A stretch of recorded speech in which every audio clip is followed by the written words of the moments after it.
Bheems లీక్సా? Leaks ఏం లేదు తమ్ముడు, మీరు నేను అంతా ఒకటే, మనందరం ఒకటే. మీకు విషయం తెలుసా లేదా, ఇక్కడ నిలబడ్డాననే కానీ అక్కడికి వచ్చి కూర్చోవాలని ఉంటుంది, అక్కడి నుంచి మాట్లాడాలనిపిస్తుంది, అక్కడికి వచ్చి మీ అందరితో కలిసి సినిమా చూడాలనిపిస్తుంది. ఎస్, అది మనది భయ్, అది మనది, మన అడ్డ మనదే. సో అదే నిజం.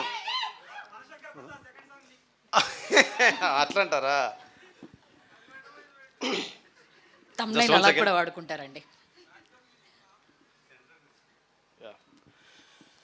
గుండె గుడిలో దాచుకున్నానే, గుండె సడిలా మారిపోయావే, కంట తడివై జారుతున్నావే, పిల్లాని వల్ల ఏదోలా అయ్యానే, వెళ్ళే దారుల్లో వదిలేసిపోయావే, ఎలాగే నీతో ఎలాగే ఉండాలే నేను ఇలాగే, ఎలాగే నీతో ఎలాగే ఉండాలే నేను ఇలాగే, గుండె గుడిలో దాచుకున్నానే, గుండె సడిలా మారిపోయావే, కంట తడివై జారుతున్నావే, పిల్లా నీ వల్ల ఏదోలా అయ్యానే, వెళ్ళే దారుల్లో వదిలేసిపోయావే, ఎలాగే నీతో ఎలాగే